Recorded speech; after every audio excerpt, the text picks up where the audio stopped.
بسم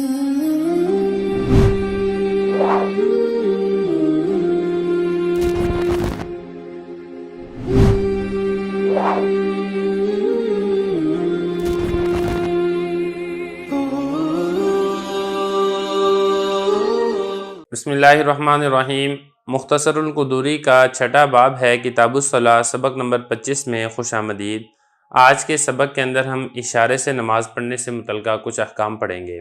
فَإِن صَلَّى الصَّحِيحُ بَعْدَ صَلَاتِهِ قَائِمًا ثُمَّ حَدَثَ بِهِ مَرَضٌ أَتَمَّهَا قَاعِدًا يَرْكَعُ وَيَسْجُدُ وَيُؤْمِنُ إِيمَانًا إِن لَّمْ يَسْتَطِعْ الرُّكُوعَ وَالسُّجُودَ أَوْ مُسْتَلْقِيًا إِن لَّمْ يَسْتَطِعْ الْقُعُودَ وَمَنْ صَلَّى قَاعِدًا يَرْكَعُ وَيَسْجُدُ لِمَرَضٍ ثُمَّ صَحَّ بَنَى عَلَى صَلَاتِهِ قَائِمًا فَإِن صَلَّى بَعْدَ صَلَاتِهِ بِإِيمَانٍ ثُمَّ قَدَرَ عَلَى الرُّكُوعِ وَالسُّجُودِ اسْتَأْنَفَ الصَّلَاةَ وَمَنْ أُغْمِيَ عَلَيْهِ 5 صلوات فما دونها قضاها اذا صح وإن فاتته بالإغماء أكثر من ذلك لم يقضي۔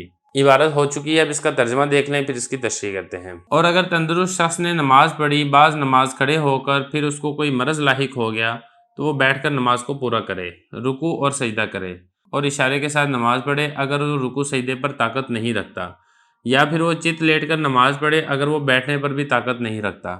اور جس شخص نے نماز پڑھی بیٹھ کر رکوع اور سجدہ کرتا تھا، کسی بیماری کی وجہ سے پھر وہ صحیح ہو گیا تو بنا رکھے گا اپنی نماز کی کھڑے ہو کر۔ اور اگر اس نے بعض نماز پڑھی اشارے کے ساتھ، پھر رکوع پر قادر ہو گیا، سجدے پر قادر ہو گیا تو نماز کو اثر نو ادا کرے گا۔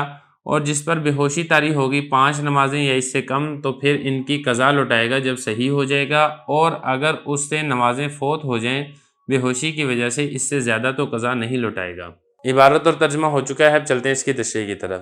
تو اس میں دیکھیں 2-3 مسائل بیان فرمائے ہیں۔ پہلا مسئلہ حضرت نے یہ بیان کیا کہ ایک آدمی صحیح تھا، تندرست تھا اور وہ کھڑے ہو کر نماز پڑھ رہا تھا۔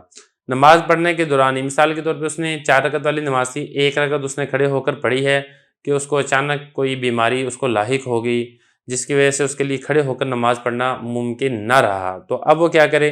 تو اب حضرت فرما رہے ہیں کہ وہ بیٹھ کر نماز پڑھ لے، بیٹھ کر نماز پڑھے اور رکوع سجدہ کر لے۔ اور اگر اس میں یہ ہے کہ بیماری اتنی بڑھ گئی ہے اچانک ہی نماز کے اندر ہی کہ بیٹھنے کے بعد رکوع سجدے کے اوپر بھی وہ قادر نہیں ہے، تو پھر وہ بیٹھ کر اشارے کے ساتھ باقی نماز پڑھ لے، رکوع سجدے کا اشارہ کر لے۔ اور اگر بیماری اتنی زیادہ بڑھ گئی تھی کہ وہ بیٹھ کر رکوع سجدے کے اشارہ کرنے پر بھی قادر نہیں ہے، تو پھر وہ لیٹ کر رکوع سجدے کا اشارہ کر لے، اس طریقے سے نماز کو ادا کر لے۔ مطلب یہ کہ بعض نماز اس نے صحیح تندرست ہونے کی حالت میں پڑھی ہے اور بعض نماز اس نے اس طریقے سے بیماروں والی پڑھی ہے، تو یہ والی نماز درست ہے۔ بیماروں والی نماز کی بنا رکھنی صحیح نماز کے اوپر یہ درست ہے، اور اس طریقے سے اس کی نماز ادا ہو جائے گی۔ عبارت دیکھیں، فرما رہے ہیں کہ صحیح تندرست شخص نے نماز پڑھی ہے، اپنی بعض نماز کھڑے ہو کر، پھر اس کو کوئی بیماری لاحق ہو گئی، اتمھا قاعدًا، تو وہ بیٹھ کر اس نماز کو پورا کرے اور رکوع اور سجدہ کرے گا۔ اور اگر ان لم یستطع الرکوع والسجود، اگر رکوع سجدہ کرنے کی طاقت نہیں ہے تو یوم ایمان، تو پھر وہ بیٹھ کر اشارے کے ساتھ نماز پڑھ دے۔ اور اگر اس کی بھی طاقت نہیں ہے تو پھر مستلقین، چت لیٹ کر، جیسا کہ میں نے آپ کو پہلے بتایا تھا نا، چت لیٹنا کہ انسان سیدھا لیٹے، ایک ہوتا ہے الٹا لیٹنا اور ایک ہوتا ہے سیدھا لیٹنا۔ سیدھے لیٹنے کو چت لیٹنا کہا جاتا ہے۔ تو چت لیٹ کر نماز پڑھے گا، ان لم یستطع القعود، اگر اس کے اندر بیٹھنے کی بھی طاقت نہیں ہے۔ یہ تو ہو گیا ایک مسئلہ۔ اب دوسرا مسئلہ اس کے برعکس ہے۔ ایک آدمی بیمار تھا، بیماری کی وجہ سے وہ بیٹھ کر نماز پڑھ رہا تھا، لیکن رکوع سجدہ وہ باقاعدہ کر رہا تھا، رکوع بھی کر رہا تھا، سجدہ بھی کر رہا تھا۔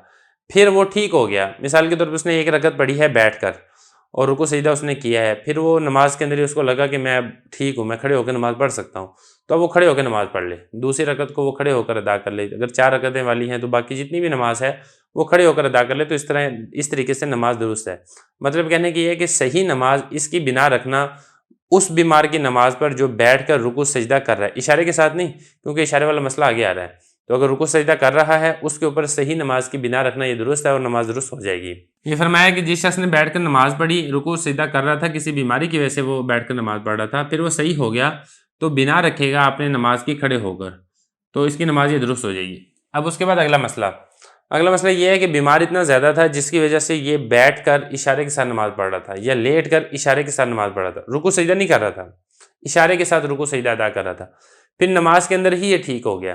مطلب 1 رکعت میں اس نے اشارے کے ساتھ نماز پڑھی ہے، 2 رکعتوں میں اس نے اشارے کے ساتھ نماز پڑھی ہے، تو یہ پڑھنے کے بعد نا وہ ٹھیک ہو گیا۔ اب جب وہ ٹھیک ہو جائے گا تو کیا اب جو باقی نماز ہے وہ کھڑے ہو کر اس کی بنا رکھ سکتا ہے اس اشارے والی نماز پر یا نہیں رکھ سکتا؟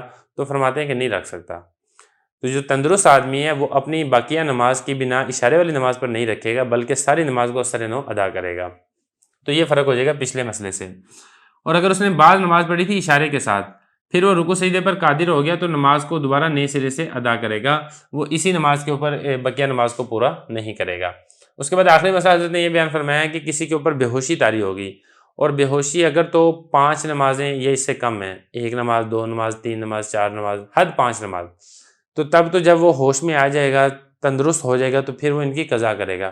اور اگر اس کی بے ہوشی 1 دن رات کی نمازوں سے بڑھ گئی ہے، 2 دن بے ہوش رہا، 3 دن رہا، 1.5 دن رہا، تو ایسی صورت میں جو نمازیں بے ہوشی کی حالت میں گزر چکی ہیں وہ اس سے معاف ہو جائیں گی، اور ان کو دہرانا نہیں پڑے گا۔